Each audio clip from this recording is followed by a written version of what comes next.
บุญที่สองนะที่พระพุทธเจ้าสอนก็คือบุญศีลเรารักษาศีลเนี่ยอย่างนี้เรามาวัดก็มารักษาศีลนะเราก็รักษาศีลห้าแล้วก็เพิ่มมาเป็นศีลแปดเพื่อให้เราจะทำให้ชีวิตของเราอยู่ง่ายกินง่ายนอนง่ายดำเนินชีวิตง่ายๆเนาะ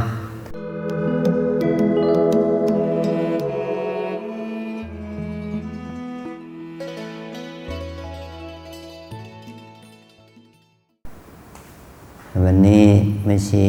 อุบาสกอุบาสิกาเราได้มารับพระกรรมฐานเพื่อที่จะได้เป็นการสร้างบุญสร้างกุศลสร้างบารมีธรรมให้แก่ตัวเองเรามาปฏิบัติวิปัสสนาเนี่ยมันก็เป็นมาศึกษานะเข้ามาเรียนเข้ามาศึกษาเรายังเป็นนักเรียนต่อไปเนาะจบป .6 จบม .3 จบม .6 จบปริญญาตรีก็จบแล้วเนาะต้องกลับมาเป็นนักเรียนต่อเรียนชีวิตนะอันนี้เข้าสู่มหาวิทยาลัยชีวิตเรียนมากี่ปีแล้วจบแล้วกันหรือยังมหาลัยนี้ได้ปริญญาหรือยังได้หรือยังไม่ได้เหรอได้มหาวิทยาลัยชีวิต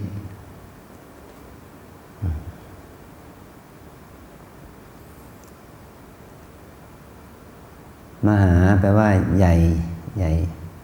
กว้างใหญ่ไพศาลเนาะวิทยาแปลความรู้อารยะแปลว่าที่อยู่ที่อาศัยมหาวิทยาลัยก็สถานที่อันเป็นที่เกิดของความรู้ที่ยิ่งใหญ่หลายสาขาหลายวิชาหลายคณะเนาะอันนั้นมหาวิทยาลัยทางโลกเนาะแต่ตอนนี้เรามา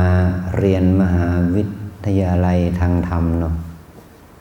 มหาวิทยาลัยทางธรรมเนี่ยไม่ต้องมีความรู้ขั้นพื้นฐานเป็นม.2 ม.6 ม.3 แค่นี้เนาะป.ตรีป.โทป.เอกไม่ต้องมีความรู้ตัวนี้ก็ได้นะเพราะว่าเราจะเรียนสิ่งที่เรามีอยู่มันคนจบป.4 หรือคนจบปริญญาเอกก็จะมีเท่ากัน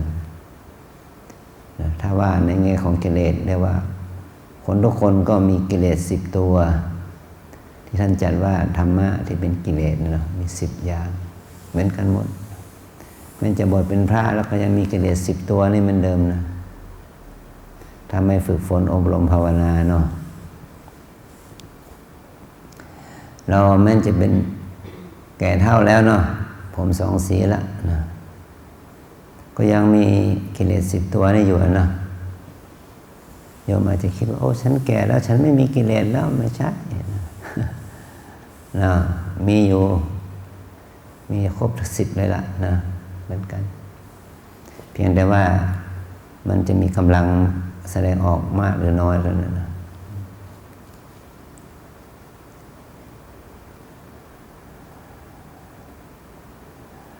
เรามาศึกษาความจริงของชีวิตบางทีเราก็เรียกว่าวิชาวิปัสสนานะเพราะว่าวิปัสสนานี่แปลว่า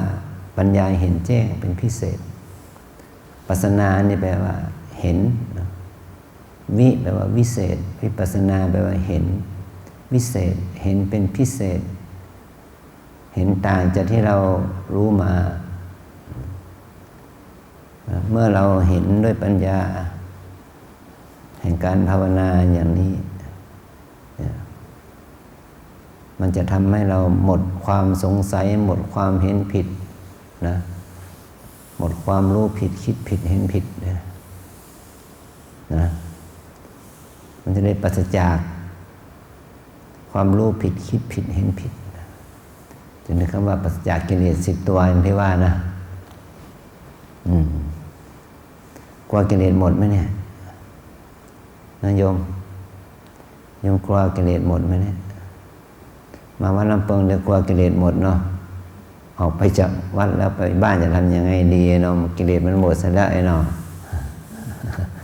กลัวหรือเปล่าฮะถ้ากลัวกิเลสหมดก็เดี๋ยวก็ออกไปก็เก็บกระเป๋าเนาะเก็บของหิ้วใส่กระเป๋าหิ้วกลับบ้านเลยนะ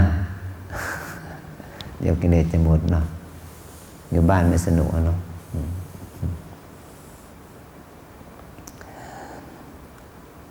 บางทีเขาก็พูดเป็นภาษาสำนวนว่ากิเลส1,500ตัณหา108เนาะฉะนั้นไม่ต้องกลัวมันจะหมดนะมันมีเยอะล้างออกมาล้างเอาไหลก็ไม่รู้จักหมดเนาะเปรียบเทียบทางกายเนาะ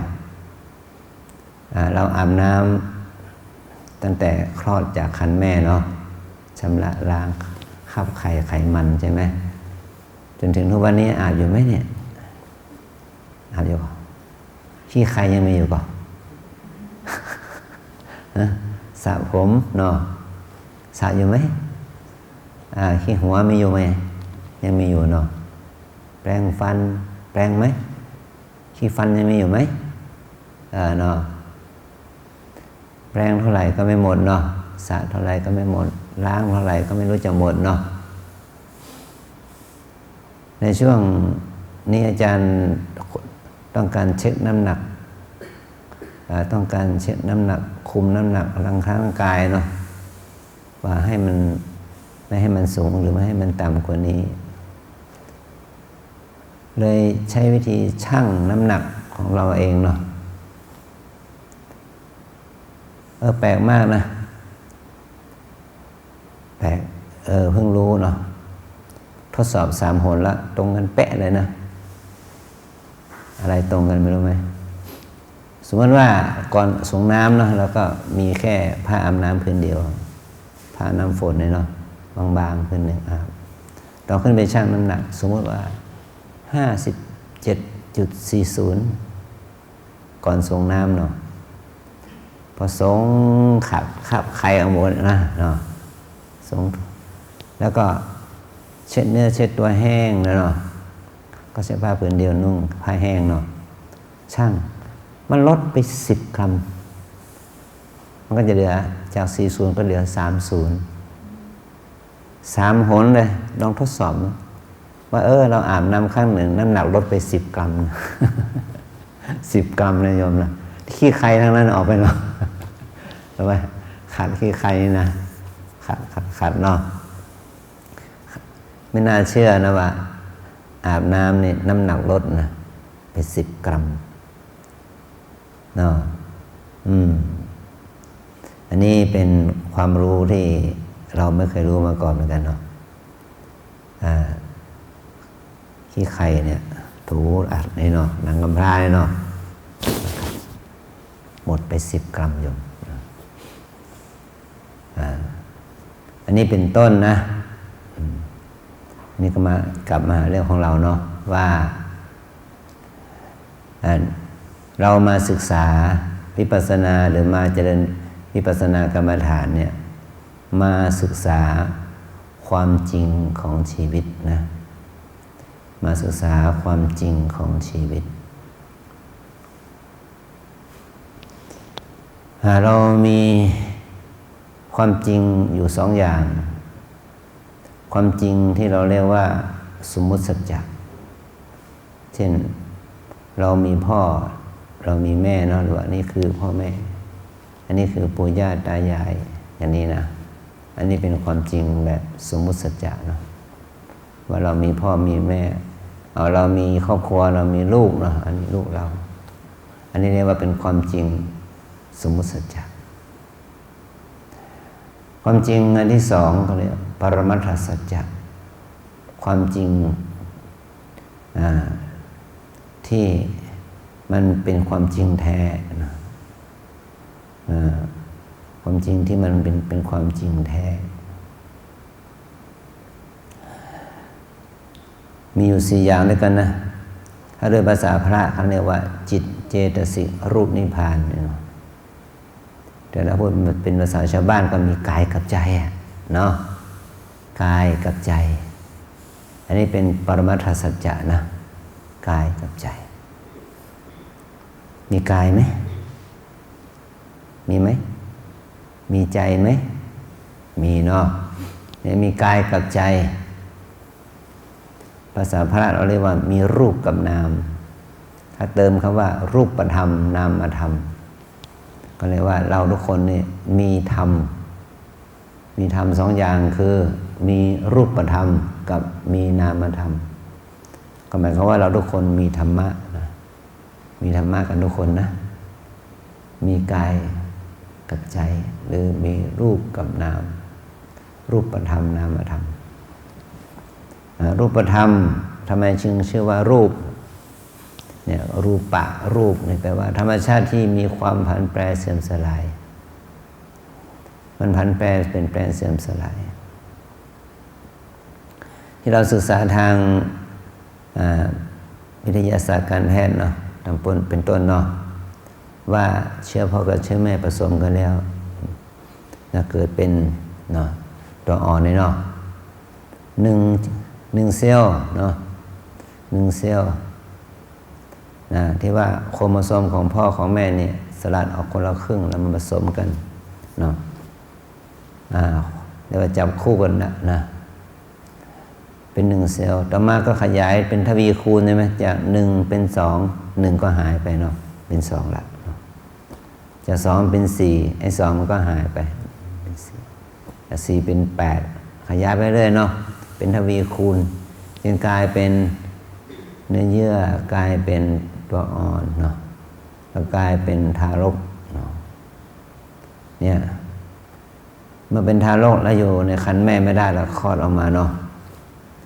มาจนถึงทุกวันนี้นะเราก็เป็นเรียกว่าตัวเราถ้าที่ว่าเป็นตัวตนของเราเลยไม่ต้องอาศัยข้าวน้ำอากาศจากแม่เลี้ยงเราจะกินต้องดื่มนมเองกินข้าวเองหายใจเองนี่เนาะแล้วตั้งแต่วันเกิดเนี่ยร่างกายนั้นจะเปลี่ยนแปลงตลอดเหมือนกันเนาะเหมือนกันจากเด็กทารกมาเป็นเด็กคลานได้ยืนได้เดินได้เนาะวิ่งได้จนถึงเป็นพวกเราอย่างเนี้ยเนาะเป็นคุณยายไปแล้วเนาะเป็นคุณยายคุณย่าไปแล้วเนาะเนาะเป็นอย่างนี้แล้วก็จะเป็นต่อไปยังไงล่ะนะสุดท้ายก็ไปอยู่บ้านใหม่เนาะทิ้งบ้านเก่าเนาะทิ้งบ้านเก่าให้เขาเผาผีเนาะเขาไม่ได้เขาไม่ได้เผาคนนะเขามาเผาผีนะเราไปอยู่บ้านใหม่อยู่นี่ไปอยู่ที่ไหนล่ะคนนี้เนาะก็ไปเริ่มต้นใหม่อย่างนี้อีกเนาะพ่อเชื้อของพ่อของแม่ผสมกันแล้วตนเองก็ได้ไปอาศัย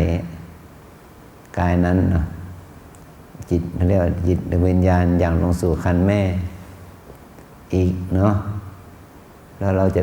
แม่ของเราจะเป็นใครแล้วคนนี้เนาะปีชาตินี้เรารู้ว่าแม่ของเราชื่อนางนั้นนางนี้ใช่ไหมพ่อของเราชื่อนายนั้นนายนี้ใช่ไหมแต่ชาติหน้านี้พ่อแม่ของเราจะเป็นใครก็ไม่รู้เนาะเป็นฝรั่งเป็นจีนเป็นแขกอะไรก็ไม่รู้เนาะถ้าตกต่ำย่ำแย่ก็เป็นวัวเป็นควายเป็นช้างเป็นม้าไปนะเป็นหมูม้าเป็ดไก่ไปเลยนะถ้าใครมีจิตผูกพันกับช้างม้าก็ไปเกิดเป็นลูกของช้างของม้าไปก็ได้เนาะมีจิตผูกพันกับม้าแมวก็ไปเกิดเป็นม้าเป็นแมวเป็นลูกหมาลูกแมวไปเนาะจะได้สมใจเนาะว่าฉันเป็นหมาแล้วตอนนี้นะฉันเป็นแมวแล้วเนาะดีไหมเนี่ยเนาะก็รักเขามากไม่ใช่เหรอไปอยู่กับเขาเนาะอย่างนี้เป็นต้นนะไม่แน่ใช่ไหมแต่ถ้าเรารักความเป็นมนุษย์ล่ะรักมนุษย์นะมนุษยธรรมคืออะไรมีศีลสมบูรณ์ถ้าเรารักมนุษย์ก็ให้มีมนุษยธรรมธรรมของมนุษย์ก็คือมีศีล5นะมีศีลสมบูรณ์นี่แหละเขาเรียกว่ามนุษยธรรมนะนี่อย่างนี้นะเป็นมนุษยธรรมมีศีลสมบูรณ์นะตอนนี้เมื่อเราได้มาปฏิบัติธรรมที่มาศึกษาเนี่ยเนาะ ว่ากายนั้นเนาะที่ได้จากพ่อแม่มอบให้เนี่ยนะมันก็จบลงที่โรงศพเนาะจบลงที่ป่าช้าเลยเนาะเหลือแต่กระดูกกองหนึ่งเนาะเล็กๆใส่โกรธให้ดูหลานได้นึกถึงบางทีลูกหลานขี้เกียจดูแลก็เอาไปลอยน้ำเสียเนาะไปจมน้ำเสียหรือว่าจุดบอกไฟเสียเนาะจบเนาะนี่คือเรื่องชีวิตหนึ่งเนาะชีวิตหนึ่งที่ไม่มีใครมาสนใจเราแล้วเนาะเขาสนใจแต่ว่าทรัพย์สมบัติของเราอยู่ที่ไหนเนาะเงินทองของเราอยู่ที่ไหนอันนี้เขาสนใจเนาะถ้าไม่ให้เขาก็ฟ้องศาลเนาะขอแบ่งมรดกเห็นไหมอันนั้นคือสิ่งที่เขาสนใจเนาะแต่ตอนนี้ถ้าเราไม่ได้ทำความดีอะไรเลยเนาะแต่ว่าทรัพย์สมบัติของเราลูกหลานก็แบ่งเป็นกันเนาะคนนั้นได้เท่านั้นเท่านี้กี่เปอร์เซ็นต์เราก็ไม่สนใจพาเขาทำบุญสุนทานอะไรเลยเนาะเขาก็ไม่สนใจวัดวาอารามอะไรเลยเนาะฉะนั้นเรียกว่าจะมีมรดกตกทอดให้เพื่ออุทิศบุญกุศลให้เราเกิดจะไม่มีเนี่ยแม้เราตอนเป็นคนก็ไม่ทำอีกนะแล้วชีวิตของเราในอนาคตมันจะเป็นอย่างไรเนาะมันเหมือนกับว่าไปต่างบ้านต่างเมืองแล้วเอาสตางค์ติดตัวไปน้อยเดียวเนาะจะลำบากหรือจะสบายแล้วคนนี้นี่เปรียบเทียบเนาะอันนี้เรามาปฏิบัติธรรมนี่เราจะมาสร้างอริยทรัพย์นะมาหาวิธีการหาสมบัติหาอริยทรัพย์หาสมบัติในตนเนาะว่าทำยังไงให้เราได้สมบัติในตนนะเราต้องการสมบัติแต่สมบัตินี้เราจะเอาไปได้นะลูกหลานแบ่งเอาไปใช้ก็ไม่ได้เหมือนกันเราเท่านั้นเป็นผู้เอาไปทั้งหมดเพราะว่ามันอยู่ในใจเราละเนาะสมบัตินี้นะบุญเนาะบุญทานบุญศีลบุญภาวนาที่เราได้ทำนะปัจจุบันนี้เราจะสร้างบุญภาวนาเนาะเราจะสร้างบุญภาวนานะบุญทานบุญศีลบุญภาวนาทำไมจึงมาสร้างบุญภาวนาที่นี่นะก็ที่นี่เขาเอื้อประโยชน์ในแง่ของเรื่องของที่หลับที่นอนก็ไม่ต้องกังวลแล้วเนาะสองเรื่องที่กินที่ทายก็ไม่ต้องสมบูรณ์ก็ไม่ต้องกังวลละมีให้เราพร้อมนะมีศาลากุฏิวิหารมีครูบาอาจารย์มีพี่เลี้ยงมีผู้แนะนำเทคนิคการปฏิบัติให้เราเนี่ยเพราะเราที่มาที่นี่ก็ต้องการตัวนี้ใช่ไหมเนาะต้องการที่แล้วก็กำลังใจว่ามีเพื่อนเนาะอย่างที่บางคนมาจากจังหวัดหนึ่งคนเดียวไงเนาะเราทั้งจังหวัดเนี่ยมาปฏิบัติธรรมคนเดียวเนาะว้าเหวเหลือเกินพอมาว่าลำเปิงเนี่ยวันนี้มีกี่คนเห็นไหมเนี่ย14 คนนะวันนี้มี14 คนแต่ทั้งหมดวัดนี่นะทั้งคนทั้งพระทั้งเนนทั้งแม่ชีทั้งโยคีนะ300 กว่าคนนะแต่เฉพาะคนปฏิบัติ100 กว่าคนเมื่อวานอาจารย์เช็คดูตัวเลขเนี่ยเฉพาะนักปฏิบัติ100 กว่าคน103 คนที่เป็นผู้ปฏิบัตินะเมื่อวานนี้มีนักเรียนอีก97 คนตอนนี้เขากลับไปแล้วเนาะก็เท่ากับว่ามี200 คนแต่วันนี้ก็เหลือแค่ประมาณ100เนาะก็คิดว่าคงจะเหลือประมาณ100นี่แหละนะนี่พอเรามาเติมเนาะแล้วก็ผู้ที่จากลาเมื่อเช้าก็มีนะนี่คนมาปฏิบัติธรรม100 คนนี่นะโดยที่ว่าจับกระเป๋าหิ้วกระเป๋ามาเองโดยที่ไม่ได้โฆษณาเชิญชวนมาเข้าคอร์สเนาะ มีเหตุมีปัจจัยแรงบันดาลใจจะมาปฏิบัติธรรมเนาะเป็น100 คนเนี่ยหายากนะที่จะได้กลุ่มคนเป็น100นี่นะที่จะมาปฏิบัติธรรมในที่เดียวกันนะเพราะว่ามันเป็นวันปกติใช่ไหมมันไม่ใช่เทศกาลพิเศษมันไม่ใช่เป็นการช่วงลองบิ๊กเอนใช่ไหมมีการปิดระยะยาวอะไรอย่างนี้นะแต่ถ้าเป็นลองบิ๊กเอนนะเป็นระยะยาวโอ้ที่ในห้องนี้เกียรติจะไม่พอนั่งนะเป็น100คนนี้นะเป็น100เดียวฉะนั้นเราทุกคนเนี่ยที่ว่าต้องมาที่นี่เพื่อมาเอาบุญชนิดหนึ่งนะที่เรียกว่าบุญวิปัสสนานี่นะบุญภาวนาบังเอิญว่าบุญภาวนานี่มันเป็นบุญที่เราไม่ต้องใช้สิ่งอื่นบุญทานเราต้องใช้สิ่งอื่นใช่ไหมต้องมีทรัพย์ที่จะหาปัจจัยสี่มาทำบุญเนาะหรือทำบุญด้วยทรัพย์นั้นหรือด้วยปัจจัยสี่อื่นใดใช่ไหมดอกไม้ทูบเทียนโภชนาอาหารอันนี้เขาเรียกว่าเป็นใช้วัตถุบุญทานนี่เราต้องหาคนรับทานเราด้วยถ้าไม่มีคนรับทานเราก็จะไม่ได้บุญเราต้องทำบุญกับสัตว์เนาะ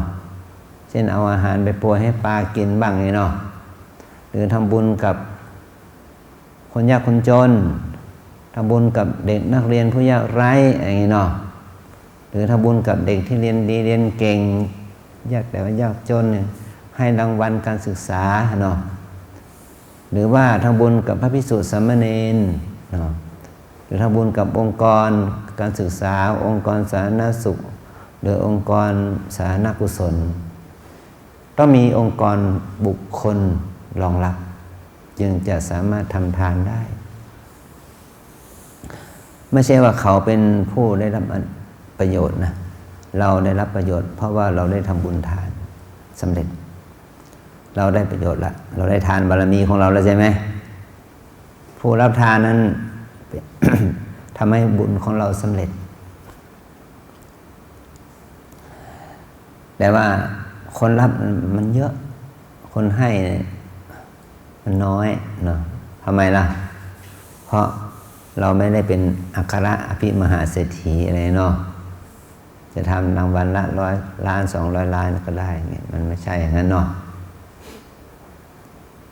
คือคนเรานี่มันถึงว่าคนยากคนจนหรือคนต้องการสมบัติของคนอื่นทรัพย์ของคนอื่นเนี่ยอย่าว่าแต่เราจะมีเงินเท่ากับงบประมาณแผ่นดินเลยเนาะให้งบประมาณแผ่นดินของโลกทั้งโลกเนี่ยเอามาปรนเปรยให้แก่ชาวบ้านเนี่ยมันก็ไม่เพียงพอนะเนาะพอมีหลายประเทศใช่ไหมร่วมเหลวเนาะยากจนคนแค่เงินเฟ้อมีสารพัดนะมันยังมีเยอะนะประเทศอเมริกาก็ยังมีขอทานยุโรปก็ยังมีขอทานเมืองจีนก็ยังมีเนาะเมืองไทยแอฟริกามีหมดเนาะเนี่ยได้ว่ามันมีแค่ไหนมันก็ยังมีคนยากคนจนทำไมคนยากคนจนมันจึงมีอยู่ก็เพราะว่าคนเราเนี่ยสร้างเหตุคือบุญทานเนี่ยต่างกันมีหนำซ้ำบางคนยังทำลายโอกาสทำบุญทำทานของคนอื่นด้วยนะกรรมนั้นก็ส่งผลให้เขายากไร้ข้นแค้นนะเพราะเขาไม่ได้ทำแล้วยังทำลายหรือปิดกั้นทางบุญของคนอื่นอีกเขาจะยากจนข้นแค้นยากไร้ฉะนั้นโลกของเรานี้ไม่มีหรอกที่จะทำให้คนเรามีกินมีใช้กันทุกคนทั่วหน้าได้นะเพราะว่าคนเรานะทำบุญไม่เท่ากันนะบุญที่สองนะที่พระพุทธเจ้าสอนก็คือบุญศีลเรารักษาศีลเนี่ยอย่างนี้เรามาวัดก็มารักษาศีลนะเราก็รักษาศีล 5แล้วก็เพิ่มมาเป็นศีล 8เพื่อให้เราจะทำให้ชีวิตของเราอยู่ง่ายกินง่ายนอนง่ายดำเนินชีวิตง่ายๆเนาะไม่ต้องเสียเวลาจะแต่งชุดนั่นชุดนี้ไม่ต้องเสียเวลาใส่เครื่องสร้อยเครื่องแหวนเครื่องเพชรเครื่องพลอยแล้วเนาะไม่ต้องเสียเวลามาแต่งหน้าแต่งตาทาปากทาเล็บเพราะว่าเราไม่ได้ปฏิบัติเพื่อไปอวดใครในทางร่างกายเนาะบุญศีลเนี่ยก็ขัดเกลาเรานะเพราะว่ายกตัวอย่างว่าการนุ่งขาวเนี่ยมันไม่ต้องเลือกทั้ง7 วันขาวตลอดเนาะ ไม่ใช่ว่าอาทิตย์สีนั้นจันทร์สีนั้นวันละสีเนาะอยู่7 วันก็สีขาวอย่างเดียวง่ายไหมง่ายเนาะไม่ต้องเลือกแค่ซักตากนุ่งผมได้ละนะอันนี้คือการมีศีลทำให้ชีวิตของเราคล่องตัวสบายง่ายนะ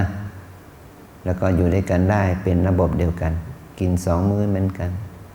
อย่างนี้เป็นต้นเนาะอันที่3ภาวนาเนาะบุญภาวนานี่แหละที่ว่าเป็นบุญที่เราสามารถทำได้ทุกวันน่ะเช้าสายบ่ายค่ำกลางวันกลางคืนนะมันทำได้ตลอดแต่เนื่องจากว่าเราไม่เข้าใจหรือว่าเนื่องจากว่าเรามองข้ามความสำคัญของเขานะมันก็เลยไม่ค่อยได้ทำกันเนาะเนี่ยไม่ค่อยได้ทำกันในช่วงนี้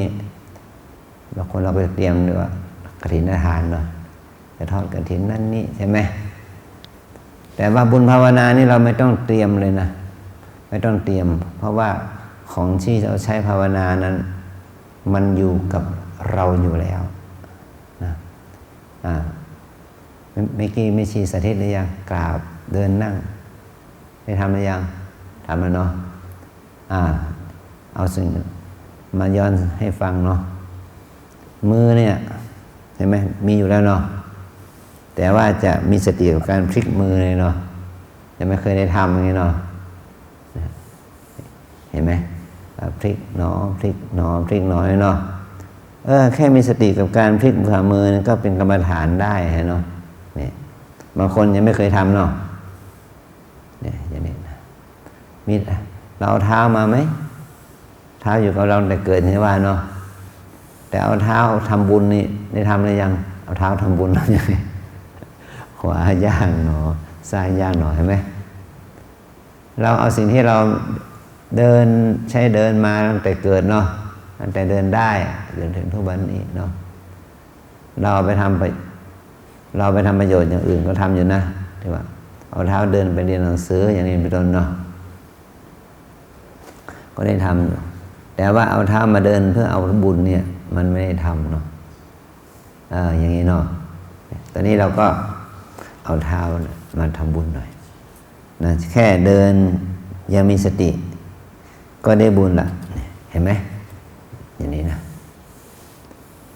หายใจเข้าหายใจออกนี่ก็หายใจตั้งแต่เกิดเนาะเมื่อแยกกายจากแม่เนาะแยกกายจากแม่เนี่ยหมอสูตินารีแพทย์ก็จัดการให้เราหายใจหรือเราจะหายใจเองเนาะตั้งแต่นั้นมาจนถึงวันนี้เราหยุดหายใจได้ยังไม่หยุดเนาะแต่เราหายใจได้บุญหรือยังเนาะนี่ยังบางคนก็ยังเป็นครั้งแรกเลยใช่ไหมครั้งแรกของชีวิตที่เราหายใจได้บุญหายใจเข้าหายใจออกหายใจเข้าพองหนอหายใจออกยุบหนอหายใจลึกเข้าก็รู้มันหายใจเข้าลึกๆปอดมันขยายตัวมันจะไปดันกระบังลมเนาะกระบังลมก็จะขับหน้าท้องออกมาดันหน้าท้องออกมาให้เราท้องพองขึ้นแล้วก็ภาวนาว่าพองหนอหายใจออกเนาะเนี่ยลมก็เข้ามากำลังลมมันยกตัวเนาะมันกลับเข้าหาที่เดิมก็คือการยุบเนาะเห็นไหมสิ่งเหล่านี้มีอยู่ไหมมีเนาะแต่เราไม่ได้ใส่ใจเนาะไม่รู้ไม่ใส่ใจกับมันเราก็เลยไม่เห็นพองไม่เห็นยุบเท่าไหร่เนาะหรือบางทีก็เห็นบ้างเนาะแต่ว่าเราไม่ได้ใส่ใจเช่นเดินเหนื่อยหรือว่าวิ่งหนักเหนื่อยใช่ไหมหอบไหมเหนื่อยไหมเนาะอย่างนี้เป็นต้นเนาะหายใจไม่ทั่วท้องเนาะตอนนี้เราจะหายใจทั่วท้องนะหายใจแบบไม่ใช่หายใจแบบเหนื่อยเนาะหายใจยาวๆลึกๆท้องพองขึ้นแล้วก็ภาวนาว่าพองหนอยุบลงก็ยุบเนาะถ้าไม่รู้สึกเอามือกุมหน้าท้องเลยจากความรู้สึกท้องพองขึ้นท้องยุบลงอย่างนี้นะจนกว่ารู้สึกชัดอย่างมือวางหน้าตักนะสิ่งเหล่านี้มีอยู่แล้วในตนเนาะและไม่ใช่ว่ามีตอนเช้าเท่านั้นเนาะไม่ใช่ว่ามีตอนสาย มันมีทั้งวันแม้แต่หลับก็ยังมีใช่ไหมจะมีลมหายใจเนาะแต่เราไม่ได้ใช้ประโยชน์ทางบุญแต่ณวันนี้เราจะใช้ประโยชน์ในทางบุญนะคำว่าภาวนานี่แปลว่าทำให้เจริญขึ้นนะทำให้สติสมาธิความเพียรความอดทนเป็นต้นเนาะปัญญาความรู้ให้มันเกิดขึ้นโดยอาศัยการดูกายดูใจนี่นะการดูกายดูใจนี่นะ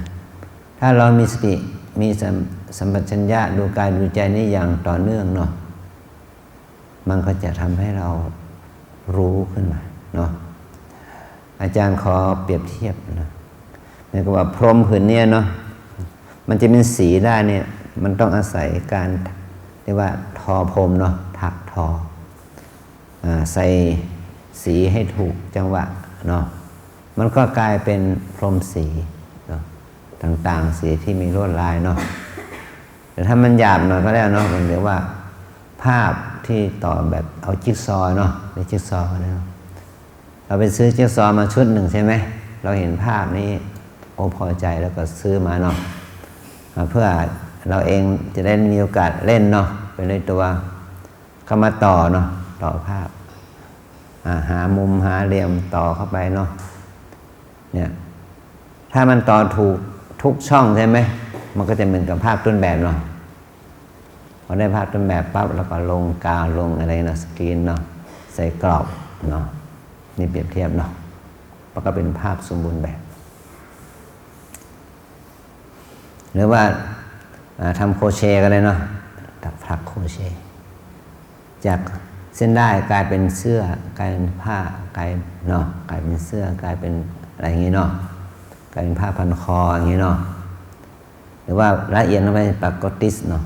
ใส่ลงทีละเข็มละเส้นละเส้นใช่ไหมสุดท้ายก็กลายเป็นภาพหนึ่งเนาะเนี่ยมันเกิดจากการต่อเนื่องถ้าเราทำอย่าง ต่อเนื่องแล้วก็เป็นระบบนะมันจะออกมาเป็นผลสำเร็จถ้าเราเปรียบเทียบเป็นกับการมาปฏิบัติธรรมนี่นะทำอย่างต่อเนื่องมันจะก่อให้เกิดที่เราเรียกว่าความรู้บางทีเราเรียกชื่อว่าญาณหรือปัญญาเนาะเราบางทีเขาเรียกว่าวิปัสสนาญาณปัญญาวิปัสสนาเนี่ยมันเป็นผลถ้าเราเปรียบเทียบแบบการปลูกต้นดอกไม้เนาะเราไปซื้อก้าพันธุ์มาเนาะทำแปลงเนาะจัดแปลงแล้วก็หว่านเม็ดงอกเงยออกมาใช่ไหมเป็นดอกไม้ไหมไม่เป็นเนาะปลูกต่อเนาะเรามีความมั่นใจว่าอันนี้คือกล้าดอกไม้เนาะกล้าดอกดาวเรืองอย่างนี้เนาะอย่างนี้นะพอมันโตขึ้นไหม3 เดือน4 เดือนผ่านไปเนาะมันกลายเป็นอะไรดอกไม้เช่นมันก็ดอกดาวเรืองนี่เนาะดอกเป็นจมาศอย่างนี้นะเนี่ยมันอาศัยอะไรล่ะก็อาศัยน้ำอาศัยดินอาศัยปุ๋ยอาศัยแสงสว่างอาศัยอากาศใช่ไหมเติบโตขึ้นมากลายเป็นดอกไม้สีเหลืองดอกไม้สีขาวสีม่วงสีฟ้าว่าไปเนาะตามพันธุ์ของมันตามกำนะเนี่ยแต่มันก็อาศัยดินน้ำไฟลมนั่นเองแต่มันออกมาเป็นดอกเป็นดวงขึ้นมาเนาะอย่างนี้เป็นต้นนะเนี่ยการที่เราเป็นนายนั้นนางนี้ขึ้นมาเนาะมันก็กลายมันก็เกิดขึ้นมาจากอย่างที่พูดเมื่อกี้นะเซลล์ไข่ของแม่กับเซลล์ของพ่อเนาะแค่นั้นแหละ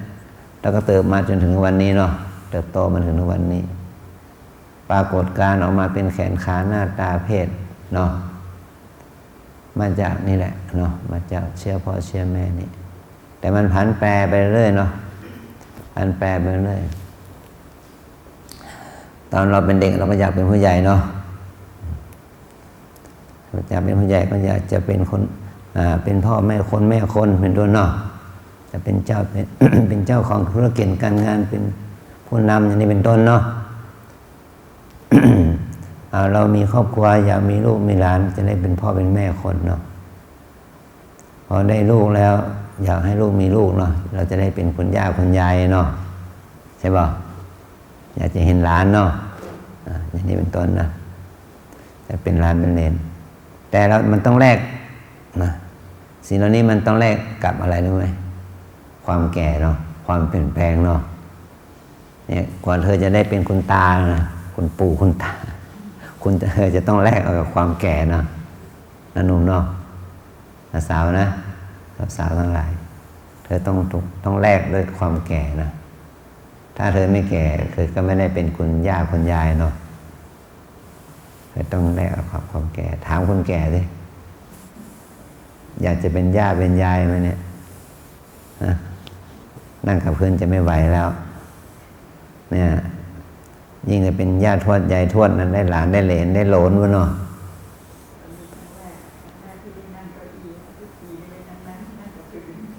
เนี่ยมันแก่ขึ้นกว่าเดิมไงเนาะเพราะมันแก่ขึ้นกว่าเดิมมันก็ป่วยเนาะมันร่างกายก็ยังเป็นร่างกายแข้งขาเดิมเนาะข้าวปลาอาหารก็ยังเป็นข้าวปลาอาหารเดิมแต่ทำไมแล้วมันถึงไม่มีกำลังไม่มีแรงเนาะจะลุกได้สบายก็ลุกไม่ขึ้นเนาะอย่างนี้เป็นต้นเนาะมันหายไปไหนเนี่ยกล้ามเนื้อเนาะเส้นเอ็นมันไม่เอื้อเห็นไหมนี่เขาเรียกว่าอนิจจังนะแปลว่าไม่เที่ยงทุกขังทนอยู่ในสภาพเดิมไม่ได้ทุกข์ก็คือทนได้ยากเนาะรวมไปถึงความเจ็บความปวดด้วยนะความเจ็บความปวดเนี่ยมันเป็นทุกข์ค่ะทุกข์นะแต่ทุกขังถ้าแบบละเอียดนี่คือว่าทนอยู่ในสภาพเดิมไม่ได้ร่างกายของเรามันทนในสภาพเดิมไม่ได้มันแปรปรวนเนาะอนัตตาคือไม่อยู่ในอำนาจใช่ไหมบังคับมันไม่ได้เนาะบังคับมันไม่ได้ละนะอยากจะให้มันเป็นอย่างนั้นอยากจะให้มันเป็นอย่างนี้มันเป็นไม่ได้อย่างที่เป็นแล้วเนาะอันนี้แหละความเป็นอนัตตาความเป็นอนัตตานะเราปฏิบัติเพื่อให้เรามามีปัญญารู้เรื่องนี้นะเพื่อให้เรานั้นละความรู้ผิดคิดผิดเห็นผิดนะรับความเพื่อจะได้ละความโกรธโลภหลงเนาะได้ละความเห็นผิดยึดมั่นถือมั่นตนในทางที่ผิดเนาะอย่างนี้เป็นต้นนะอันนี้จะเป็นการทำให้เรานั้น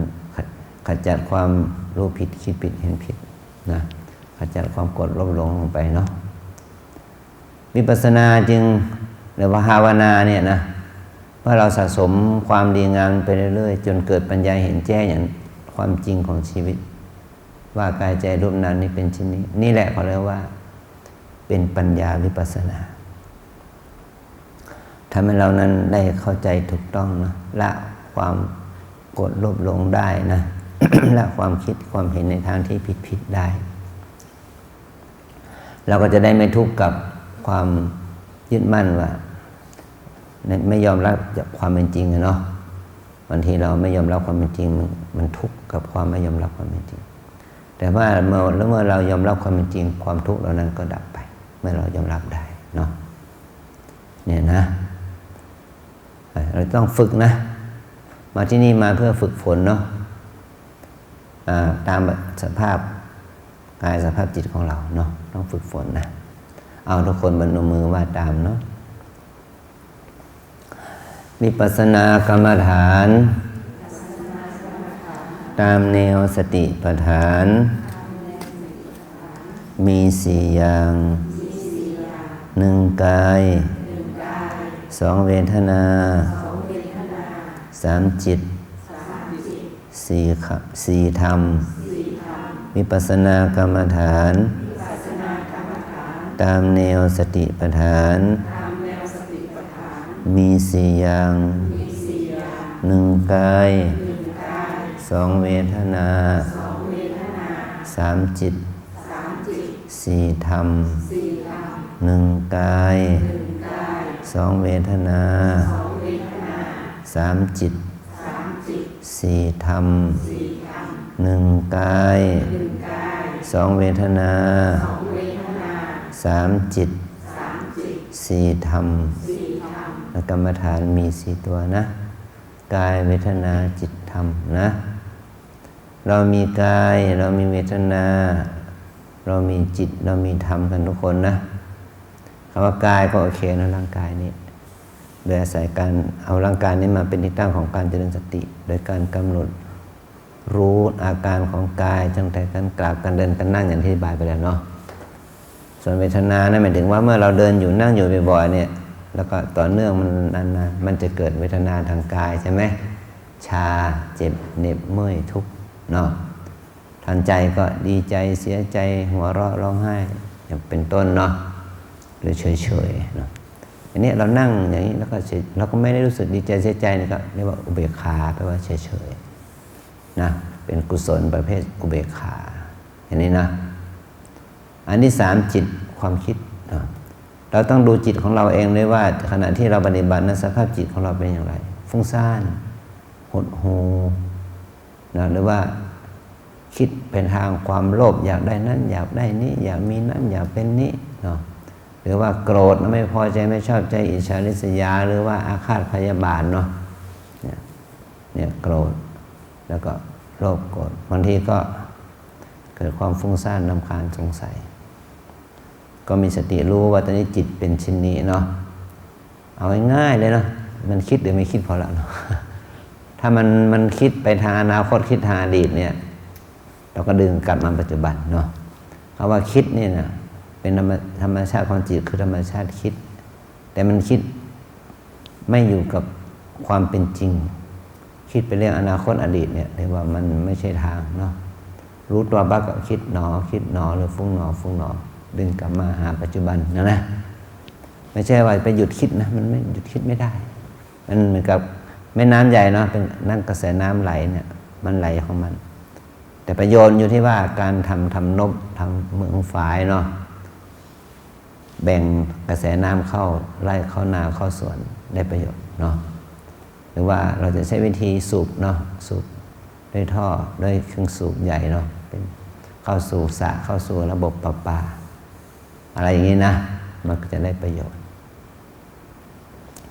และประโยชน์ของมันถ้าบ่อยมันเป็นธรรมชาติอย่างนั้นมันมีประโยชน์ไหมก็มีเนาะฉะนั้นคนเราทุกคนมนุษย์เราได้สมัยไหนเนาะจนถึงเดี๋ยวนี้เราก็ยังอยู่กันตามริมฝั่งน้ำเนาะใช้ประโยชน์หลายอย่างเรามาถึงน้ำใต้ดินน้ำบาดาลเนาะมันจะมีน้ำใต้ดินน้ำบาดาลต้องมีน้ำในแม่น้ำซึมลงไปเนาะน้ำฝนน้ำไหลซึมลงไปใช่ไหมเราจึงจะมีน้ำใช้น้ำใต้ดินใช้นี่คือประโยชน์ของมันใจคิดก็เหมือนกันเนาะมันมีประโยชน์คิดดีอะเนาะเขาจะบอกคิดดีๆคิดดีๆนะคิดดีมีประโยชน์รู้ดีมีประโยชน์เนาะแต่ที่มันมีโทษคือคิดไม่ดีรู้ไม่ดีนะเรามาตัดความคิดไม่ดีความรู้ไม่ดีออกจากจิตเนาะแล้วเพิ่มความคิดดีรู้ดีเข้ามานะถ้ามันคิดไม่ดีขึ้นเรียกว่าคิดหนอบางทีก็คิดดีอยู่แต่ว่ามันยังไม่เหมาะสมที่จะใช้เช่นคิดอยากไปทำบุญวัดเหนือวัดใต้ไม่ใช่ตอนนี้ทำบุญให้ตัวเองก่อนเนาะบุญภาวนาอย่างนี้เนาะเราจะวางแผนไปทำบุญ100 วัดก็ไม่ว่านะกฐิน100 กองก็ไม่ว่านะถ้าเราพร้อมที่จะทำเนาะแต่ตอนนี้ไม่ใช่เอาภาวนาก่อนบุญเฉพาะหน้าที่เราสามารถทำได้เดี๋ยวนี้ก็คือบุญภาวนาคิดหนอคิดหนอเท่านั้นได้บุญละอันที่สี่คือธรรมเนาะกายเวทนาจิตธรรมคำว่าธรรมเนี่ยมันถึงว่าสภาพธรรมหรืออาการที่ปรากฏทางตาหูจมูกลิ้นกายใจของเราอะเช่นตาเห็นแล้วเกิดเป็นยังไงชอบไม่ชอบหูได้ยินเสียงชอบไม่ชอบเนาะจมูกได้กลิ่นลิ้นได้รสกายได้สัมผัสรู้สึกชอบไม่ชอบนั่นแหละเขาเรียกว่าสภาพธรรมหรือสภาพจิตพอมันเห็นปั๊บชอบไม่ชอบเนาะมันก็มีปฏิกิริยาเป็นบุญเป็นบาปขึ้นมาเนาะบางคนก็อาจจะมีกายกรรมวจีกรรมเนาะพูดไม่ดีทำไม่ดีเพราะการได้เห็นได้ยินที่ตัวเองชอบไม่ชอบนั่นแหละอย่างนี้เป็นต้นนะกินน้อยนอนน้อยพูดน้อยเนาะปฏิบัติให้มากนะใส่ใจจดจ่อต่อเนื่องอยู่กับปัจจุบันอย่างนี้เรื่อยๆไปจนกว่าจิตของเราเองจะได้มีสติสัมปชัญญะที่สมบูรณ์ขึ้นนะเอาแค่นี้เนาะ